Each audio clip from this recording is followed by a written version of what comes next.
A mi m'encanten les batalletes que expliquen els avis. Cal tenir en compte que vaig treballar a l'Arxiu Històric de Barcelona i al Museu d'Indústries i Arts Populars de Barcelona. He hagut de recollir tradicions populars, costums, dites, cançons i refranys, tot fent excursions arreu de Catalunya. He visitat centenars de pobles de mala mort i de mala vida per a poder escriure el meu costumari català. Són 5 volums força gruixuts, els quals són molt útils per enfilar-te a canviar una bombeta. He sigut un gran impulsor de l'esperanto.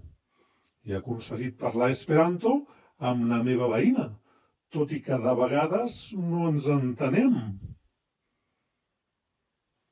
He sigut un gran difusor de la cultura catalana per tot arreu.